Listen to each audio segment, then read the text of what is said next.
கிறிஸ்துவுக்கு மிகவும் பிரியமானவர்களே, மறுபடியுமாக உங்கள் யாவரையும் சந்திப்பதிலே பெருமகிழ்ச்சி அடைகிறேன். நாம் யாவரும் ஜெபித்து இந்த நாள் ஆராதனைக்குள்ளாக கடந்து செல்லலாம்.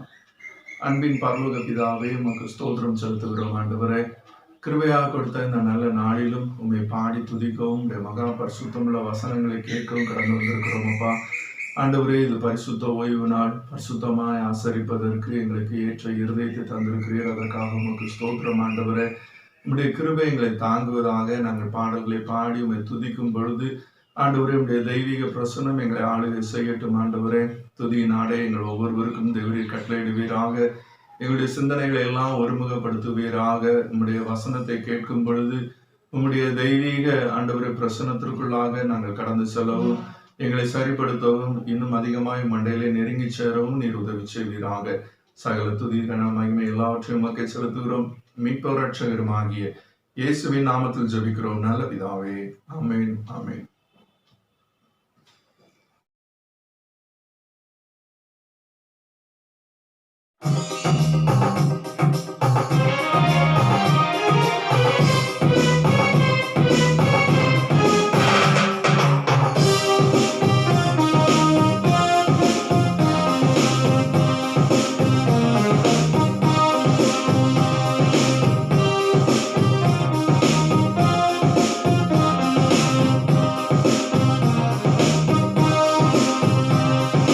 வாழ்த்துகிறோம், வணங்குகிறோம்.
வேளையிலே நாம் ஆண்டவரை நாம் ஆராதிக்க போகிறோம். இவ்வளவு நேரம் நம்ம பாடி ஆண்டவரை மகிமைப்படுத்தினோம், ஆண்டவரை துதித்தோம். இந்த வேளையிலே நாம் கூட அனைவரும் எழுந்து நின்று ஆண்டவரை நாம் மகிமைப்படுத்துவோமா? ஒருமனப்பட்டு ஆண்டவரை நாம் துதிக்கும் போது ஆண்டவர் பெரிய காரியங்களை செய்வார். ஏன்னா அவர் துதிகளின் மத்தியிலே வாசம் பண்ணுகிற தேவன். ஆண்டவரை நாம் துதிப்போமா? கண்களை மூடி ஆண்டவரை நோக்கி நாம் பார்க்க போகிறோம். அப்பா பிதாவே, உமக்கு கோடி நன்றி செலுத்துகிறோம் ஐயா. கர்த்தர் தந்த எல்லா கிருபைகளுக்காக ஆண்டவரே உம்மை நாங்கள் மனதார உம்மை துதிக்கிறோம். ஆண்டவரே உம்மை ஸ்தோத்தரிக்கிறோம் ஐயா, உம்மை போற்றுகிறோம், உம்மை புகழுகிறோம் சுவாமி. நல்லவரே உமக்கு நன்றி ஏசப்பா, வல்லவரே உமக்கு நன்றி ஏசப்பா. ஆண்டவரே ஒவ்வொரு நாளும் எங்களை தாங்கி ஏந்தி தப்புவித்து வருகிறீரே, உமக்கு நன்றி ஏசப்பா.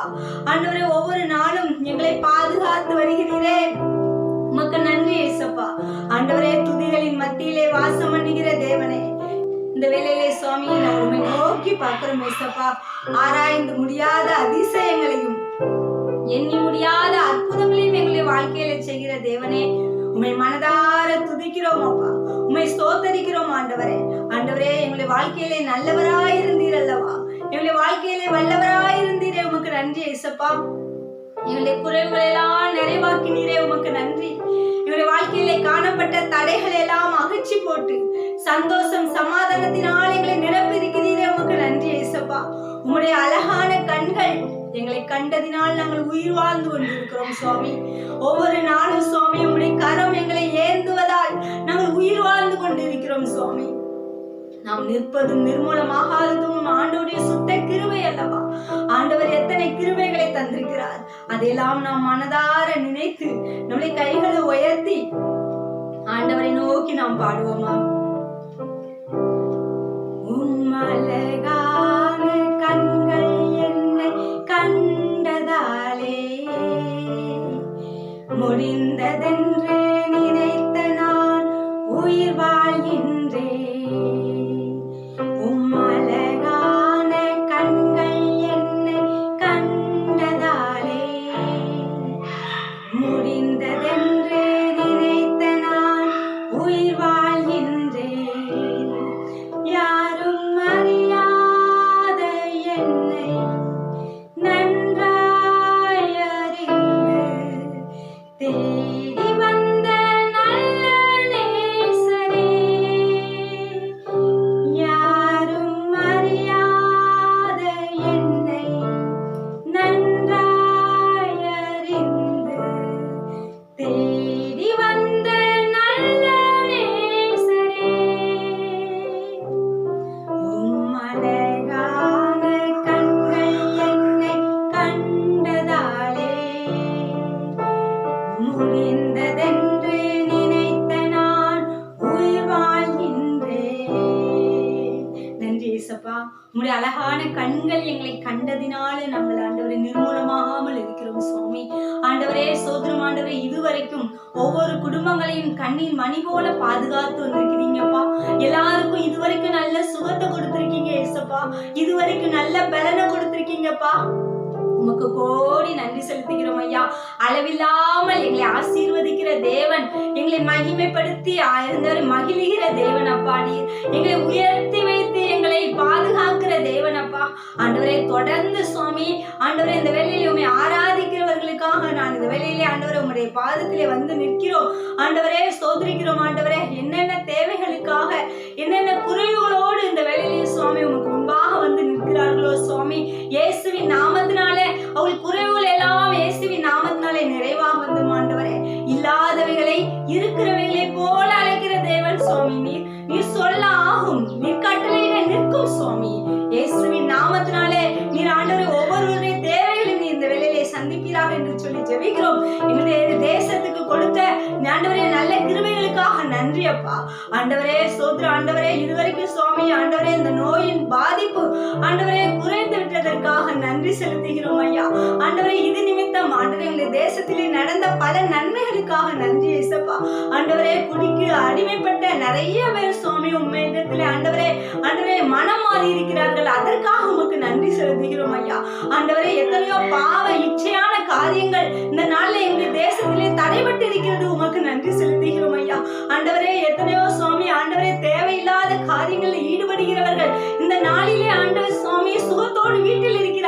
அதற்காக உமக்கு நன்றி செலுத்துகிறோம் ஐயா. தொடர்ந்து சுவாமி இதே சமாதானம் சந்தோஷம் என் தேசத்திலே நிலைக்கட்டும் அப்பா. ஆண்டவரே ஸ்தோத்திரம் ஆண்டவரே. இன்னும் தேவைகளோடு இருக்கிறவர்கள் உண்டு ஆண்டவரே. இசப்பா அடுத்தது ஆண்டவரே வருமானத்துக்கு என்ன செய்வோம் என்று சொல்லி திகைத்து கொண்டிருக்கிறவர்கள் உண்டு சுவாமி. ஆண்டவரே அவர்களுக்கெல்லாம் ஆண்டவரே வழி வாய்ப்புகளை ஏற்படுத்திக் கொள்ளுங்கப்பா. ஆண்டவரே தொழில் செய்கிறவர்களை ஆசீர்வதிங்க சுவாமி. ஆண்டவரே ஒவ்வொரு பணியிலே ஈடுபடுகிற ஒவ்வொருவருக்கும் வருங்காலங்கள் மிகவும் சிறப்பாய் அமைய நீர் கிருபை தாரும் ஆண்டவரே.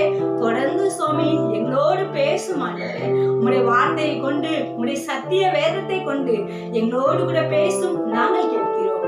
இயேசுவின் நாமத்தில் ஜெபிக்கிறோம் நல்ல பிதாவே. ஆமென்.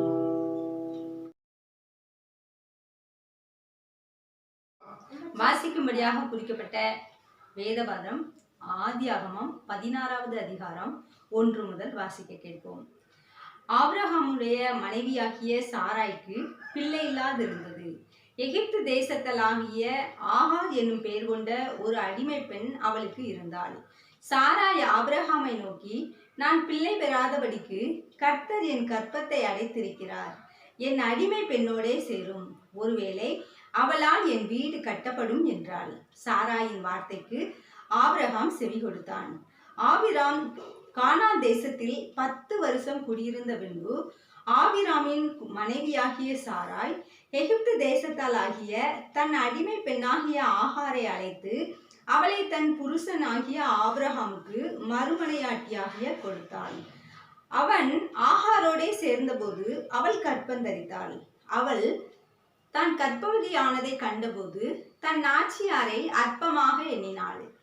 அப்பொழுது சாராய் ஆபிராமை நோக்கி, எனக்கு நேரிட்ட அநியாயம் உமது மேல் சுமரும். என் அடிமை பெண்ணை உம்முடைய மடியிலே கொடுத்தேன். அவள் தான் கற்பவதியானதை கண்டு என்னை அற்பமாக எண்ணுகிறாள். கர்த்தர் எனக்கும் உமக்கும் நடுநின்று நியாயம் தீர்ப்பாராக என்றாள். அதற்கு ஆபிராம் சாராயை நோக்கி, இதோ உன் அடிமை பெண் உன் கைக்குள் இருக்கிறாள். உன் பார்வைக்கு நலமானபடி அவளுக்கு செய் என்றான். அப்பொழுது சாராய் அவளை கடினமாய் நடத்தினபடியால் அவள் அவளை விட்டு ஓடி போனாள். கர்த்தருடைய தூதனானவர் அவளை வனாந்திரத்திலே சூருக்கு போகிற வழி அருகே இருக்கிற நீருச்சண்டையில் கண்டு, சாராயின் அடிமை பெண்ணாகிய ஆகாரே, எங்கே இருந்து வருகிறாய், எங்கே போகிறாய் என்று கேட்டார். அவள், நான் என் நாச்சியாராகிய சாராயை விட்டு ஓடி போகிறேன் என்றாள். அப்பொழுது கர்த்தருடைய தூதனானவர், நீ உன் நாச்சியாரண்டைக்கு திரும்பி போய் அவள் கையின் கீழ் அடங்கியிரு என்றார். பின்னும் கர்த்தருடைய தூதனானவர் அவளை நோக்கி, உன் சந்ததியை மிகவும் பெருக பண்ணுவேன், அது பெருகி எண்ணி முடியாதிருக்கும் என்றார். பின்னும் கர்த்தருடைய தூதனானவர் அவளை நோக்கி, நீ கர்ப்பவதியாய் இருக்கிறாய், ஒரு குமாரனை பெறுவாய். கர்த்தர் உன் அங்கலாய்ப்பை கேட்டபடியினால் அவனுக்கு இஸ்மவேல் என்று பெயரிடுவாயாக. அவன் துஷ்ட மனுஷனாயிருப்பான். அவனுடைய கை எல்லாருக்கும் விரோதமாகவும் எல்லாருடைய கையும் அவனுக்கு விரோதமாகவும் இருக்கும். தன் சகோதரர் எல்லாருக்கும் எதிராக குடியிருப்பான் என்றான். அப்பொழுது அவள், என்னை காண்பவரை நானும் இவ்விடத்தில் கண்டேன் அல்லவா என்று சொல்லி என்னோடே பேசின கர்த்தருக்கு நீர் என்னை காண்கிற தேவன் என்று பெயரிட்டாள். கிறிஸ்துவுக்கு மிகவும் பிரியமானவர்களே, மறுபடியுமாக இந்த ஞாயிற்றுக்கிழமையிலே உங்களை சந்திப்பதிலே பெரும் மகிழ்ச்சி அடைகிறேன். இந்த நாளிலும் நம்முடைய தியானத்திற்கென்று எடுத்துக்கொண்ட தலைப்பு கர்த்தர் நம்மை காண்கிறார் என்கிற தலைப்பிலே நாம் ஆண்டவருடைய வார்த்தைகளை தியானிக்க போகிறோம். இதற்கு ஆதாரமாக எடுத்துக்கொண்ட வேத வசனம் என்னவென்று சொன்னால், ஆதியாகமத்தின் புஸ்தகம் 16வது அதிகாரம் 13வது வசனத்தை நான் வாசிக்க கேட்போம். ஆதியாகமத்தின் புஸ்தகம் 16ஆம் அதிகாரம் 13வது வசனம், அப்பொழுது அவள், என்னை காண்பவரை நானும் இவ்விடத்தில் கண்டேன் அல்லவா என்று சொல்லி தன்னோடே பேசின கர்த்தருக்கு நீர் என்னை காண்கிற தேவன் என்று பெயரிட்டாள் என்பதாக வேதம் சொல்லுகிறது. இந்த வார்த்தையின் மூலமாக ஆண்டவர் நம்மோடு கூட பேசும்படியாய் நாம் ஒரு நிமிடம் தலைகளை தாழ்த்தி நாம் ஜெபிக்கலாம். அன்பின் பரலோக பிதாவே, இந்த வார்த்தையை நீர் எங்களுக்கு கொடுத்தபடியினால் ஸ்தோத்திரம். கர்த்தர் நீர் எங்களை காக்கிறவராய் காண்கிறவராய் காணப்படுகிறீர். அதன்படியே இந்த நாளிலும் ஆண்டவரே நீர் எங்கள் மத்தியிலே இந்த வார்த்தைகளை கொண்டு எங்களை பேசுவீராக. பேசுகிற அடியானை மறைத்து நீர் வெளிப்படும் ஆண்டவரே. ஆண்டவரே, உடைய வார்த்தைகள் எல்லாம் ஜீவனும் ஆவியாயும் இருக்கிறது அல்லவா. உடைய வேதத்தின் அதிசயங்களை பார்க்கும்படி எங்கள் கண்களை திறந்தருளும். ஆண்டவரே, எங்களை தாழ்த்தி உங்களுடைய கருத்தில் ஒப்பு விடுகிறோம். இயேசுவின் நாமத்தில் ஜெபிக்கிறோம் நல்ல பிதாவே, ஆமென். கிறிஸ்துவுக்குள் மிகவும் பிரியமானவர்களே, ஆண்டவருடைய வார்த்தை சொல்லுகிறது, கர்த்தர் நம்மை காண்கிறார் என்று சொல்லி. இந்த வேத வசனத்தை நாம் ஆதியாகமத்தின் புஸ்தகம் 16வது அதிகாரம் 13வது வசனத்திலே நாம் பார்க்கிறோம். இந்த வசனத்தை யார் சொல்கிறார் என்று சொன்னால், ஆபிரகாமிடத்திலே அடிமையாக வேலை பார்த்த ஆகார் என்கிற பெண் இவ்விதமாக சொல்கிறாள். ஆபிரகாமுக்கு குழந்தை இல்லை. ஆகவே சாராள் தன்னுடைய அடிமை பெண்ணை தன்னுடைய கணவனுக்கு திருமணம் செய்து வைக்கிறாள். இங்கே ஆபிரகாம் மூலமாக அவளுக்கு குழந்தை உற்பத்தி ஆகிறது. ஆகவே தன்னுடைய நாச்சியாராகிய சாராளை அவள் அற்பமாக எண்ணி அவளை ஒதுக்குகிறவளாக, அவளை அவமானப்படுத்துகிறவளாக காணப்படுகிறாள். இப்படிப்பட்ட சமயத்துல சாராள் அங்கே வருத்தத்தோடு கூட போய் அங்கே ஆபிரகாமிடத்திலே முறையிடுகிறாள். இந்த அடிமை பெண் என்னை அற்பமாக எண்ணுகிறாள், ஆகவே நான் அவளுக்கு என்ன செய்யட்டும் என்று சொல்லும் பொழுது ஆபிரகாம் சொல்லுகிறான், அவள் உன்னுடைய கரத்திலே இருக்கிறாள், உனக்கு இஷ்டமானபடி செய் என்று சொல்லவும் அவளை கடினமாக நடத்துகிறாள். ஆகவே அவள் கடினமாக தான் நடத்தப்படுவதை அறிந்த உடனே அவள் அந்த வீட்டை விட்டு ஓடி சூர் என்கிற வனாந்திர திசையில அவள் போய் அங்கே அவள் அழுது கொண்டு இருக்கிறாள். அப்பொழுது ஒரு தூதன் அவளுக்கு தரிசனமாகி, நீ எங்கே இருந்து வருகிறாய், எங்கே போகிறாய் என்று சொல்லி கர்த்தருடைய தூதன் அங்கே அவளை விசாரிக்கிறார். அப்படி விசாரிக்கும் பொழுது தன்னுடைய இருதயத்திலே காணப்பட்ட எல்லா துன்பங்களையும் அவருக்கு முன்பாக அவள் பகிர்ந்து கொள்கிறாள். அப்படி பகிர்ந்து கொள்வது மட்டுமல்லாமல் தன்னுடைய எதிர்காலத்தை குறித்த பயத்தை, தன்னுடைய உணர்வுகளை எல்லாவற்றையும் அவள் அந்த தூதனுக்கு முன்பாக கொட்டி தீர்த்து விடுகிறார். அப்பொழுது கர்த்தருடைய தூதன் சொல்கிறார், அவனையும் நான் உன்னுடைய வயிற்றில் இருக்கக்கூடிய அந்த மகனையும் நான் ஒரு பெரிய ஜாதியாக்குவேன், அவனை கொண்டு நான் பெரிய ஜாதியை உருவாக்குவேன் என்பதாக சொல்லி அவளை அங்கே ஆசீர்வதிக்கிறான். அது மட்டுமல்லாமல் அவளுக்கு புத்தி சொல்லி, நீ மறுபடியுமாக உன்னுடைய நாச்சியாரிடத்துல போய் அடங்கி இரு என்பதாக அவன் சொல்லி அனுப்பி விடுகிறான். அந்த சூழ்நிலையில தான் ஆண்டவர் என்னுடைய துக்கத்தை எல்லாம் கண்டார், என்னுடைய கண்ணீரை எல்லாம் கண்டார், அவரை நான் இந்த இடத்திலே கண்டேன் என்று சொல்லி அந்த இடத்திற்கு லகாய் ரோயி என்று சொல்லி பெயரிடுகிறார். என்னை காண்கிறவரை நானும் இவ்விடத்திலே கண்டேன் என்று சொல்லி ஆண்டவருக்கு நீர் என்னை காண்கிற தேவன் என்பதாக சொல்லி ஒரு பெயரை கொடுக்கிறார். கிறிஸ்துவுக்குள் மிகவும் பிரியமானவர்களே, நம்முடைய ஆண்டவர் நம்மை காண்கிற தேவனாக இருக்கிறார். அவர் நம்முடைய இருதயத்தின் அழுகையை பார்க்கிறார், நம்முடைய துக்கங்களை பார்க்கிறார். ஆகவே நாம் துக்கத்தோடு இருக்கும் பொழுது நம்மை ஏனோ தானோ என்று விட்டு விடுகிற தேவன் அல்ல. நம்முடைய இருதயத்தின் எண்ணங்கள், ஏக்கங்கள் எல்லாவற்றையும் அறிந்து அவைகளை தீர்க்கிறவராய் காணப்படுகிறார். இந்த கர்த்தருடைய தூதன் எப்படி ஆகாருக்கு வெளிப்பட்டு நீ எங்கே இருந்து வருகிறாய், எங்கே போகிறாய் என்று விசாரித்தோரும், அதே போல நம்மை விசாரிக்கிற தேவன் நம்முடைய துன்பங்கள், துயரங்கள் எல்லாவற்றையும் கண்டு அதற்கு ஏற்ற பதிலை கொடுக்கிற தேவன் தான் நம்முடைய தேவன். ஆகவே நாம் கலங்க வேண்டாம். நம்மை காண்கிற தேவன் நமக்கு ஒருவர் உண்டு, அவர்தான் நம்முடைய ஆண்டவராகிய இயேசு கிறிஸ்து. இப்பொழுதும் கூட வேதத்துல 3 காரியங்களை நாம் பார்த்து நாம் ஜெபிக்க போகிறோம். என்னவென்று சொன்னால், யாரையெல்லாம் ஆண்டவர் கண்ணோக்குகிறார், யாரையெல்லாம் அவரை நோக்கி பார்த்து அவர்களுடைய முகங்கள் பிரகாசித்தது என்கிறதை காரியத்தை குறித்து இந்த நாளிலே நாம் தியானிக்க இருக்கிறோம். முதலாவது, ஆண்டவர் யாரை கண்ணோக்கி பார்க்கிறார் என்பதை குறித்து நாம் தியானிக்க போகிறோம். சங்கீதம் 14வது சங்கீதம் 2வது வசனம் இவ்விதமாக சொல்லுகிறது, தம்மை தேடுகிற உணர்வுள்ளவன் உண்டோ என்று பார்க்க கர்த்தர் பரலோகத்திலிருந்து மனுபுத்திரரை கண்ணோக்கினார் என்று சொல்லி. ஆண்டவர் தன்னை யாராவது தேடுவார்களா என்று சொல்லி அவர் பரலோகத்திலிருந்து கண்ணோக்கி பார்த்து கொண்டே இருக்கிறார். ஆண்டவர் அவருடைய சாயலிலே நம்ம எல்லாரையும் சிருஷ்டித்தார், மனுஷர்கள் எல்லாரையும் சிருஷ்டித்தார். ஆனால் மனுஷன் தன்னை படைத்த தேவனை மறந்துவிட்டு தன்னுடைய கைகளால் உருவாக்கின கல்லையும் மண்ணையும் மரங்களையும் அவன் வணங்குகிறவனாக, அதன் பின்னே ஓடி திரிகிறவனாக, அதற்கு பலியிடுகிறவனாக அவன் காணப்பட்டான். ஆண்டவருடைய மனம் மிகுந்த வேதனை அடைந்தது. தன்னை தேடுகிற உணர்வுள்ளவன் யாராகிலும் இருப்பார்களா என்று சொல்லி அவர் பரலோகத்தில் இருந்து அவர் கண்ணோக்கி பார்த்து கொண்டே இருக்கிற தேவன், யார் என்னை தேடுவார், நான் இந்த ஜனங்களை எல்லாம் என்னுடைய சாயலிலே படைத்தேனே என்று அவர் தன்னுடைய அன்பு உள்ளத்தோடு கூட அவர் பரலோகத்திலிருந்து கண்ணோக்கி பார்க்கிற தேவனாக இருக்கிறார். இன்றைக்கும் கூட நமக்கு முன்பாக இந்த வசனத்தை ஆண்டவர் வைத்திருக்கிறார். அவர் பரலோகத்திலிருந்து இன்றைக்கும் கண்ணோக்கி பார்த்து கொண்டே இருக்கிறார். இதை பார்க்கிற நாம் ஒவ்வொருவரும் நம்மை நாமே கேட்டுக்கொள்ளக்கூடிய கேள்வி என்ன தெரியுமா? இன்றைக்கு நாம் ஆண்டவரை தேடி இருக்கிறோமா? இன்றைக்கு நம்முடைய உள்ளம் ஆண்டவரை தேடுகிற உள்ளமாக இருக்கிறதா? ஆண்டவர் ஒவ்வொரு நாளும் பரலோகத்திலிருந்து நம்மை கண்ணோக்கி பார்க்கிறார். இன்றைக்கு என்னுடைய பிள்ளை என்னை தேடுவானா? அதிகாலையிலே எழுந்து ஜெபிப்பானா? வேதத்தை வாசிப்பானா? அதன் மூலமாக நான் என்னை அவனுக்கு வெளிப்படுத்த விருப்பமாக இருக்கிறேனே, அவனும் என்னை தேடுகிறது போல காணப்படவில்லையே என்று சொல்லி ஆண்டவர் வருத்தத்தோடு அலைகிறவராய் காணப்படுகிறார். இன்றைக்கும் நாம் ஆண்டவரை தேடுகிற எண்ணத்திலே இல்லாமல் இருப்போம் என்று சொன்னால், ஆண்டவருடைய வார்த்தை இன்றைக்கு நமக்கு நேராக வருகிறது. ஆண்டவரை தேடும்படியாக இன்றைக்கு அவர் அறைக்குவல் விடுக்கிற தேவனாக காணப்படுகிறார்.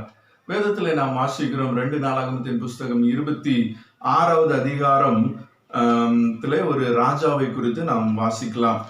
அந்த 2 நாளாகமத்தின் புஸ்தகம் 26வது அதிகாரத்திலே உசியா என்று சொல்லக்கூடிய ஒரு ராஜாவை குறித்து அதில் எழுதப்பட்டிருக்கிறது. இந்த உசியா என்கிற ராஜா யார் என்று சொன்னால், யூதாவை அரசாண்ட ஒரு ராஜா. அவனை குறித்து வேதம் என்ன சொல்லுகிறது என்று சொன்னால், அவன் கர்த்தரை தேடின நாட்களில் எல்லாம் அவனுக்கு காரியம் அனுகூலமா இருந்தது என்று சொல்லப்பட்டிருக்கிறது.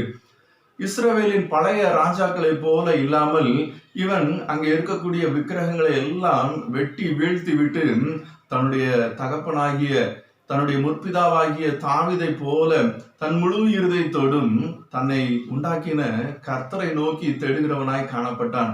அவன் தேடினதினாலே அவனுடைய காரியங்கள் எல்லாம் வாய்த்தது என்பதாக வேதம் சொல்கிறது. 2 நாளாகமம் 26வது அதிகாரம் 5வது வசனத்துல இவ்விதமாக சொல்லப்பட்டிருக்கிறது. தேவனுடைய தரிசனங்களில் புத்திமானாயிருந்த சகரியாவின் நாட்களிலே தேவனை தேட மனதிறங்கி இருந்தான்.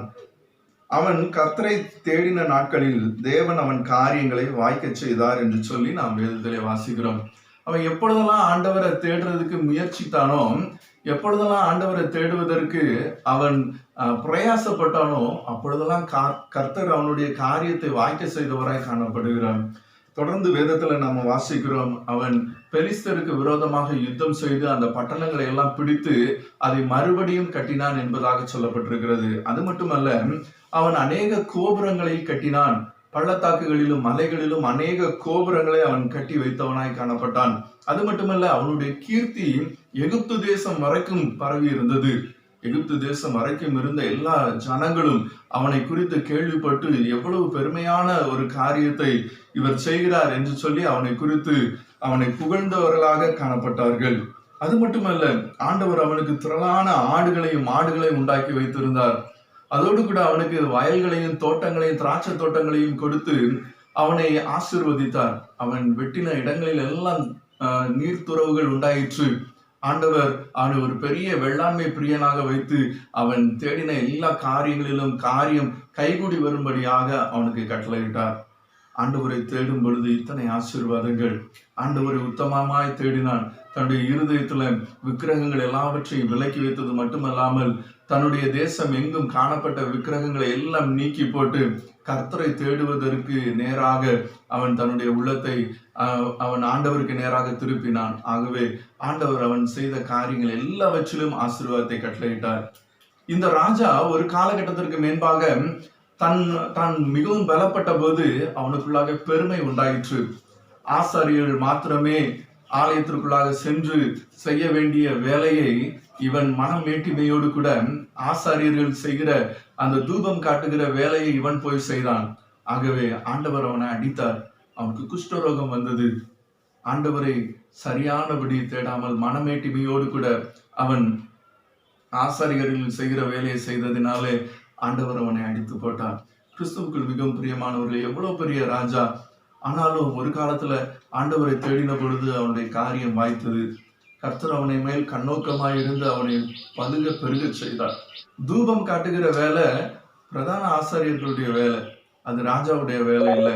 நியாயப்பிரமாணத்துக்கு விரோதமாக அவன் ஆண்டவருக்கு கோபமூட்டினவனாய் காணப்பட்ட பொழுது அங்கே அவன் பலத்த சரிவை அங்கே ஆண்டவர் அவனுக்கு கட்டளையிட்டார். கிறிஸ்துவுக்குள் மிகவும் பிரியமானவர்களே, இன்றைக்கும் கூட ஆண்டவரை நாம் நியாயமாக அவருடைய நியாயப்பிரமாணத்தின்படி அவருடைய வேதத்தின்படி நாம் தேடும் பொழுது அவருடைய சித்தத்தை எல்லாம் நம்முடைய உள்ளத்திலே அவர் தெரியப்படுத்தி நம்மை ஆசீர்வதிக்கிறவராய் காணப்படுகிறார். சாது சுந்தர் சிங் நம்ம எல்லாருக்கும் தெரிந்த ஒரு தேவ மனிதர். அவர் சீக்கிய வழியிலே மிகவும் பக்தி மார்க்கமாய் வளர்க்கப்பட்டவர். அவர் வேத புத்தகத்தை கிழித்து அதை தீயிலிட்டு கொளுத்தினவர். தன்னுடைய பக்தி வைராக்கியத்தின் நிமித்தமாக அவர் பெருமை கொண்டவராக காணப்பட்டார். ஆனாலும் அவருடைய உள்ளத்திலே சந்தோஷம் இல்லை, சமாதானம் இல்லை. அப்படிப்பட்ட சூழ்நிலையிலே தான் சமாதானம் இழந்து சந்தோஷம் இழந்து காணப்படுகிறேன், என்னுடைய பக்தி மார்க்கம் ஒருபோதும் எனக்கு சந்தோஷத்தையும் சமாதானத்தையும் தரவில்லையே, மெய்யான தெய்வம் நிச்சயமாக நான் வணங்குகிற இந்த பக்தி மார்க்கத்திலே கிடையாது, ஆகவே உண்மையிலேயே தெய்வம் உண்டென்று சொன்னால் அவர் இந்த ராத்திரியிலே எனக்கு முன்பாக வந்து தரிசனமாக வேண்டும், இல்லாவிட்டால் என் வீட்டிற்கு பின்பாக இருக்கக்கூடிய அந்த ரயில் தடத்திலே விழுந்து நான் என்னுடைய உயிரை மாய்த்துக் கொள்வேன் என்று சொல்லி அவர் இருதயத்திலே அவர் தீர்மானம் பண்ணிக்கொண்டு அவர் மெய்யான தெய்வம் எதுவோ அது எனக்கு முன்பாக வரட்டும் என்று சொல்லி அவர் அங்கே மெய்யான தெய்வத்தை நோக்கி கூப்பிட ஆரம்பித்தார். அந்த நேரத்தில் ஆண்டவர் தரிசனமாகி நானே மெய்யான தேவன் என்று சொல்லி தன்னை வெளிப்படுத்தினார். அன்றிலிருந்து அந்த தனக்கு சமாதானத்தையும் சந்தோஷத்தையும் கொடுத்த தெய்வமாகிய இயேசு கிறிஸ்துவுக்கு கடைசி வரைக்கும் அவர் ஊழியம் செய்தார். இந்த உலகத்துல அநேக இடங்களுக்கு போய் இயேசுவை அறிவிக்கிறவராக காணப்பட்டார். கிறிஸ்துவுக்குள் மிகவும் பிரியமானவர்களே, தேவனை தேடுகிறவர்கள் உண்டோ என்று பார்க்க கர்த்தர் பரலோகத்தில் இருந்து பூமியிலே அவர் கண்ணோக்கமாய் இருக்கிற தேவனாக காணப்படுகிறார். இரண்டாவது, ஆண்டவர் யாருக்கெல்லாம் அவர் கண்ணோக்கமாய் இருக்கிறார் என்று சொல்லி பார்ப்போம் என்று சொன்னால், ஏசாயா தீர்க்கதரிசியின் புஸ்தகம் 66வது அதிகாரம் 2வது வசனத்திலே நாம் வாசிக்கும் பொழுது ஒரு காரியத்தை நாம் அறிந்து கொள்ள முடியும். ஏசாயா 66வது அதிகாரம் 2வது வசனத்திலே நாம் பார்க்கும் பொழுது அதில் சொல்லப்பட்டிருக்கக்கூடிய காரியம் என்னவென்றால், என்னுடைய கரம் இவைகளையெல்லாம் சிருஷ்டித்ததினால் இவைகளெல்லாம் உண்டாயின என்று கர்த்தர் சொல்கிறார். ஆனாலும் சிறுமைப்பட்டு ஆவியில் நொறுங்குண்டு என் வசனத்துக்கு நடுங்குகிறவனையே நோக்கி பார்ப்பேன் என்பதாக ஆண்டவருடைய வசனம் சொல்லுகிறது. ஆண்டவருடைய வசனத்துக்கு நடுங்குகிறவனே நோக்கி பார்ப்பேன் என்பதாக ஆண்டவர் ஏசாயா தீர்க்கதரிசியின் மூலமாக சொல்லி இருக்கிறார். இன்னைக்கு நமக்குள்ளாக பயம் நடுக்கமும் எதை குறித்து வருகிறது? நம்முடைய எதிர்காலத்தை குறித்து அநேக வேளைகளிலே பயம் உள்ளவர்களாய் நடுக்கம் உள்ளவர்களாய் காணப்படுகிறோம். சில நேரத்துல இருளை கண்டு நாம் நடுங்குகிறோம், பேயை கண்டு நாம் நடுங்குகிறவர்களாய் காணப்படுகிறோம். அது மட்டுமல்லாமல் நம்முடைய அலுவலகத்திலே நம்மை காட்டிலும் பெரிய அதிகாரிகளுக்கு நாம் நடுங்குகிறவர்களாக நாம் காணப்படுகிறோம். ஆனால் இவர்களையெல்லாம் நடுங்குகிறவர்களுக்கு, இவைகளுக்கெல்லாம் நடுங்குகிறவர்களுக்கு ஆண்டவர் நிச்சயமாக கண்ணோக்கி பார்க்க மாட்டார். ஆண்டவருடைய வசனம் சொல்லுகிறது, என்னுடைய வசனத்துக்கு நடுங்குகிறவனையே நான் நோக்கி பார்ப்பேன் என்பதாக. ஆண்டவருடைய வசனத்துக்கு யாரெல்லாம் நடுங்குகிறார்களோ அவர்களை நோக்கி பார்க்க ஆண்டவர் விருப்பமாய் காணப்படுகிறார். இன்றைக்கு ஆண்டவருடைய வசனத்தை நாம் கேட்கிறோம், அநேக இடங்களிலே கேட்கிறோம், ஆலயத்திலே கேட்கிறோம். ஆனா அந்த ஆலயத்துல உட்கார்ந்து நம்ம ஆண்டவருடைய வசனத்தை கேட்கும்போது நாம நடுங்குகிறோமா?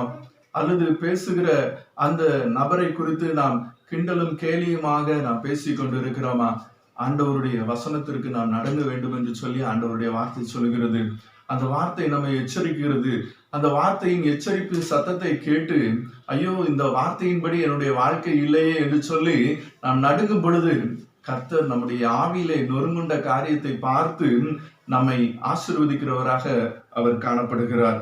கிறிஸ்துவுக்குள் மிகவும் பிரியமானவர்களே, இதே போல வேதத்திலே ஒரு மனிதனை நாம் பார்க்கிறோம். 2 நாளாகமத்தின் புஸ்தகம் 34வது அதிகாரத்துல ஒரு மனுஷனை குறித்து ஒரு ராஜாவை குறித்து நாம் தியானிக்கலாம்.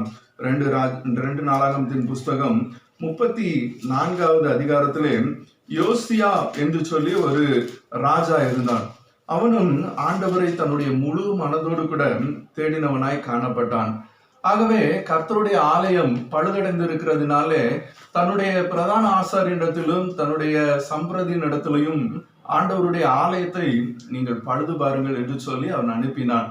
அதற்கான பணியாட்களை கொண்டு போய் அவர்கள் அங்கே விட்டு அங்கே அந்த ஆலயத்தை பழுது பார்த்து கொண்டு இருக்கும் பொழுது அங்கே மோசேயால் எழுதப்பட்ட நியாயப்பிரமாண புஸ்தகத்தை அங்கே காண்கிறார்கள்.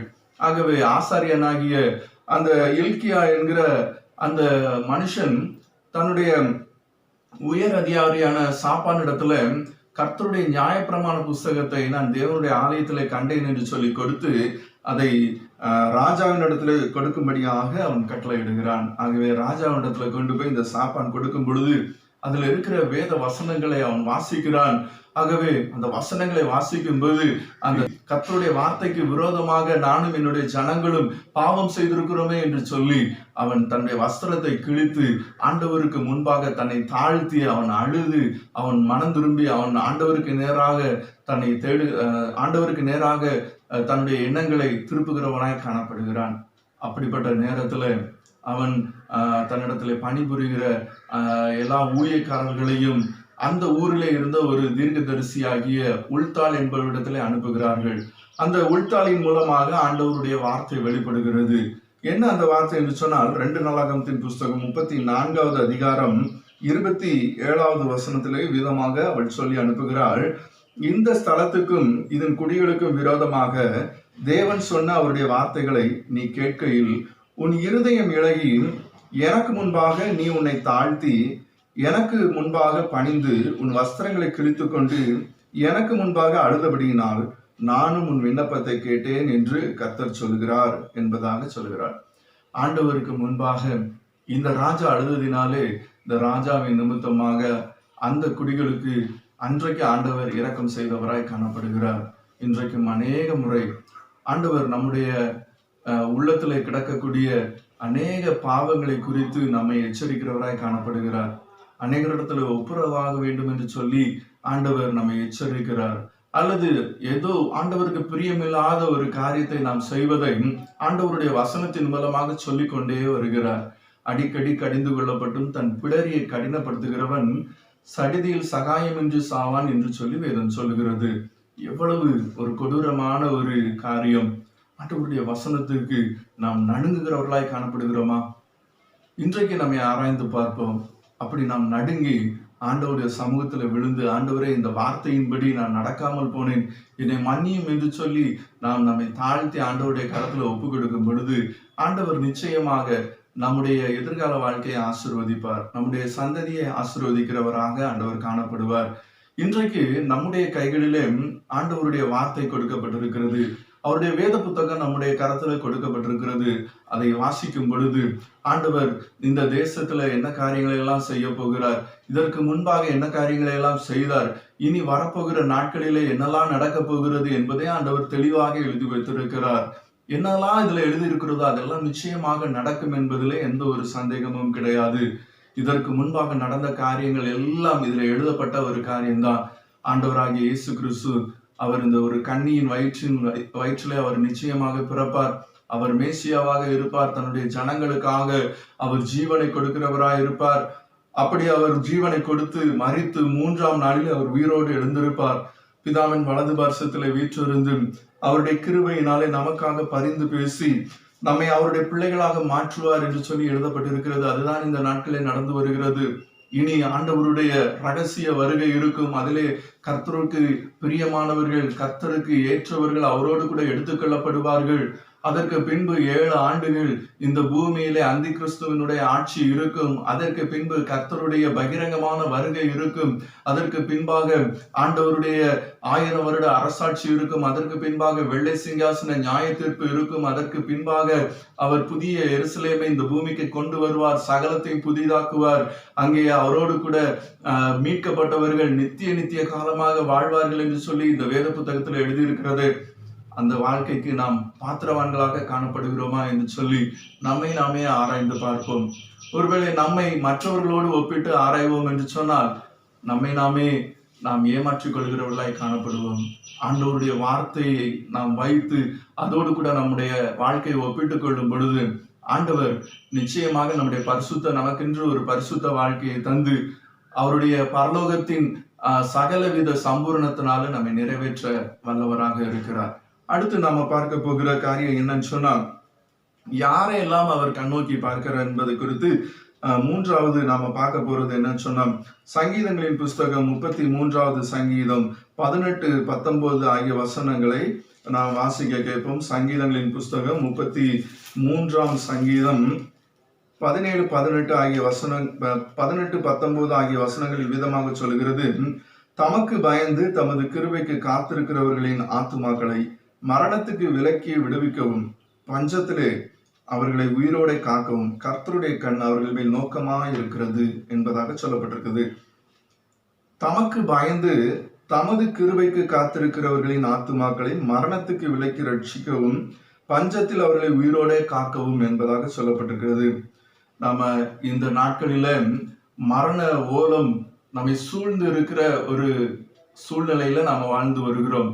உலகம் எங்கும் ஒரே மரண ஓலம். காரணம், கொரோனா எங்கக்கூடிய ஒரு கொள்ளை நோய் நம்முடைய தேசம் முழுங்க எல்லா தேசங்களிலும் பரவி வருகிறது. உலகத்திலே பெரிய வல்லரசு நாடான அமெரிக்கா தேசத்திலேயே கிட்டத்தட்ட 75,000 பேருக்கு மேல மரித்து போய்விட்டார்கள் என்று சொல்லப்படுகிறது. இது வரைக்கும் அவங்களால இந்த நோயை கட்டுப்படுத்த முடியாத ஒரு சூழ்நிலை. ஆனா இன்னைக்கு அவர்களாலேயே தங்களுடைய ஜனங்களை எப்படி மீட்க முடியும் அப்படிங்கிறத யோசனை இல்லாமல் இருந்து கொண்டு இருக்கிறார்கள். கிறிஸ்துவுக்கள் மிகவும் பிரியமானவர்களே, இது நிமித்தமாக ஊரடங்கு என்று சொல்லி எல்லா நாடுகளிலும் ஊரடங்கை அமல்படுத்தி இருக்கிறார்கள். யாரும் வேலைக்கு போக முடியல, அதனால யார் கையிலையும் பணம் இல்லை, ஒவ்வொரு வீட்டிலையும் பஞ்சம் காணப்படுகிறது. இந்த பஞ்ச காலத்துல யார் எனக்கு உதவி செய்வார் என்று சொல்லி எல்லா ஜனங்களும் யாரை நோக்கி பார்த்து கொண்டிருக்கிறார்கள் சொன்னால், அவங்க எந்தெந்த தேசத்துல இருக்காங்களோ அந்தந்த தேசத்தினுடைய அரசாங்கத்தை கண்ணோக்கி பார்த்து கொண்டு இருக்கிறார்கள். ஆனா அரசாங்கம் இன்னைக்கு உதவுவதற்கு தயாராக இல்லை. அப்படியே அவர்கள் உதவினாலும் அது அவர்களுக்கு போதுமான ஒரு காரியமாக இல்லை. ஆகவே அவர்கள் யாரை நோக்குவோம் என்று சொல்லி அவர்கள் பார்த்து கொண்டு இருக்கிறார்கள்.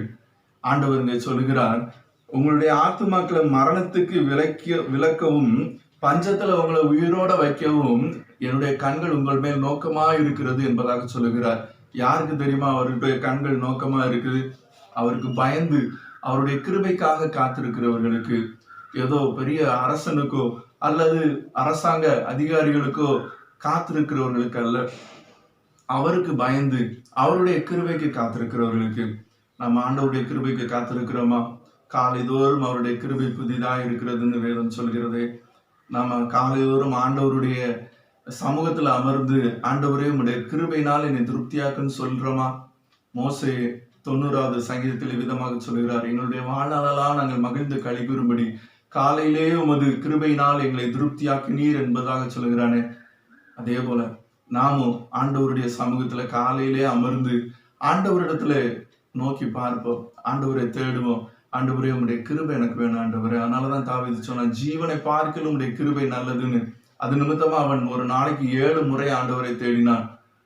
ஆகவே ஆண்டவர் அவனை கிருபையினால் நிரப்பினார். அதனாலதான் 23வது சங்கீதத்தில் சொல்லுகிறார், என் ஜீவனுள்ள நாளெல்லாம் நன்மையும் கிருபையும் என்னை தொடரும் என்பதாக. இந்த நன்மையும் கிருபையும் ஒன்றோடு ஒன்று தொடர்பு கொள்ளக்கூடிய ஒரு காரியம்.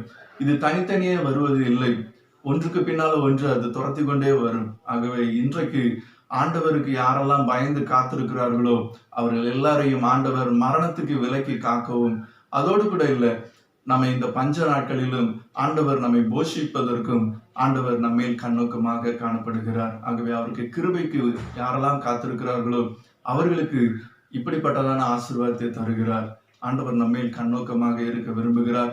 ஆகவே நாம் அவரை தேடும் பொழுது அவர் பரலோகத்திலிருந்து நம்மேல் கண்ணோக்கமாகி நம்மை அவர் காண்கிற தேவனாக காணப்படுகிறார். அது மட்டுமல்லாமல் அவருடைய வசனத்துக்கு யாரெல்லாம் நடுங்கி இருக்கிறார்களோ அவர்களை அவர் நோக்கி பார்க்கிறார். தமக்கு பயந்து தம்முடைய கிருபைக்கு யாரெல்லாம் காத்திருக்கிறார்களோ அவர்களுக்கு அவருடைய கண்கள் எப்பொழுதும் திறந்திருக்கிறவைகளாய் காணப்படுகிறது. நாம் தலைகளை தாழ்த்தி ஜெபிப்போமா? அன்பின் பரலோக பிதாவே, இந்த அருமையான ஓய்வு நாளுக்காக நன்றோடு கூட துதிக்கிறோம், ஸ்தோத்திரிக்கிறோம். ஆண்டவரே, நீர் எங்களை காண்கிற தேவன். ஆண்டவரே, நீர் எங்களை காண்கிற தேவன். ஆகவே உம்முடைய சமூகத்துல எங்களை தாழ்த்தி அர்ப்பணிக்கிறோம் அப்பா. ஆண்டவரே, நீர் எங்களை ஆசீர்வதிப்பீராக, எங்கள் மேல் கண்ணோக்கமாய் இருப்பீராக. ஆண்டவரே, எங்களை விசாரிக்கிற கர்த்தர் நீர் ஒருவர் உண்டு. ஆண்டவரே, உமக்கு பயந்து ஆண்டவரே உம்முடைய வார்த்தைகளுக்கு கீழ்ப்படிந்து நடக்கும் பொழுது நிச்சயமாகவே நீர் எங்களை கண்ணோக்கி பார்த்து எங்களை பெருகச் செய்கிற தேவனாய் இருக்கிறீர் ஆண்டவரே. அது மட்டுமல்லாமல் ஆண்டவரே, ஆண்டவரே ஒவ்வொரு நாளும் உம்மை நாங்கள் தேடும் பொழுதெல்லாம் எங்களுடைய வாழ்க்கையின் காரியங்கள் எல்லாவற்றையும் அனுகூலமாக்கி வைக்கிறீர். ஆண்டவரே உம்மை தேடும் பொழுதெல்லாம் ஆண்டவரே பரலோகத்திலிருந்து எங்களை கண்ணோக்கி பார்க்கிறீர் சுவாமி. ஆண்டவரே நாங்கள் உமக்கு பயந்து நடுங்கும் பொழுது, உம்முடைய வசனங்களுக்கு பயந்து நடுங்கும் பொழுது எங்களை நோக்கி பார்க்கிறீர். ஆண்டவரே உமக்கு பயந்து உம்முடைய கிருபைக்கு நாங்கள் காத்திருக்கும் பொழுது எங்களுடைய ஆத்துமாவை மரணத்துக்கும் ஆண்டவரே எங்களை சகலவித ஆண்டவரே பஞ்சத்துக்கும் விலக்கி ஆண்டவரே எங்களுடைய குடும்பங்களையும் பாதுகாக்கிற தேவனப்பா. இந்த நாட்களிலும் ஆண்டவரே எல்லாருடைய குடும்பங்களையும் உடைய கரத்துல ஒப்பு கொடுத்து ஜெபிக்கிறோம் ஆண்டவரே. பொல்லாத மரண கண்ணிக்கு ஆண்டவரே ஒவ்வொரு குடும்பங்களையும் விலக்கி பாதுகாத்துக் கொள்ளும் ஆண்டவரே. ஒவ்வொரு குடும்பத்திலையும் காணப்படுகிற பஞ்சங்களை கர்த்தர் மாற்றி போடுவீராக. உம்மை தேடுகிற ஆண்டவரே எண்ணத்தை ஒவ்வொருவர்களாக கொடுத்தருள்வீராக. பரிசுத்த ஆவியானவர் எப்பொழுதும் உம்முடைய பிள்ளைகளோடு குடிகொண்டு தங்கி இருந்து ஆண்டவரே அவர்களை ஆசீர்வதிப்பீராக. உம்மை தேடுகிற எண்ணத்தை ஒவ்வொருவருக்களாக கொடுத்தருளும். உம்முடைய வசனத்தை ஆண்டவரே வாசிக்கும் பொழுதெல்லாம் ஆண்டவரே பரிசுத்த ஆவியானவர் அவருடைய உள்ளத்துல பேசும். அவருடைய உள்ளத்திலே ஆண்டவரே நீர் ஆண்டவரே கிரியை செய்யும். ஆண்டவரே உமக்கு நடுங்கி ஆண்டவரே உடைய ஆசீர்வாதங்களை பெற்றுக்கொள்ள கிருபை தந்தருளும். ஆண்டவரே தகப்பனே ஒவ்வொருவருடைய குடும்பங்களையும் ஆசீர்வதியும். அவர்களுடைய தேவைகள், விருப்பங்கள், வாஞ்சைகள் எல்லாவற்றையும் நிறைவேற்றிக்கொள்ளும். இந்த பஞ்ச காலத்திலேயே அவர்களுக்கு ஆண்டவரே போஜனத்துக்கு தேவையான சகல காரியங்களை கட்டளையிடுவீராக. ஆண்டவரே பண வசதியை தந்தருளும். ஆண்டவரே சகல பொருளொத்தாசைகளையும் பரத்திலிருந்து நீர் கட்டளையிடுவீராக. உங்களுடைய கிருபை எங்களையும் எங்களுடைய குடும்பங்களையும் தாங்கட்டும், ஆசீர்வதிக்கட்டும். எங்களுடைய சபையார் ஒவ்வொருவர் மேலும் உடைய கிருபை தங்கி இருக்கட்டும். ஆண்டவரே தொடர்ந்து நிறைய வழி நடத்தும். சகல துதிகான மகிமையெல்லாம் நமக்கு செலுத்துகிறோம். மீட்பர் ரட்சகருமாகிய இயேசுவின் நாமத்தில் ஜெபிக்கிறோம் நல்ல பிதாவே, ஆமேன். என் ஆத்துமாவே கர்த்தரை ஸ்தோத்திரி, என் முழு உள்ளமே அவர் பரிசுத்த நாமத்தை ஸ்தோத்திரி. என் ஆத்துமாவே கர்த்தரை ஸ்தோத்திரி, கர்த்தர் செய்த சகல உபகாரங்களை மறவாதே. ஆமேன், ஆமேன்.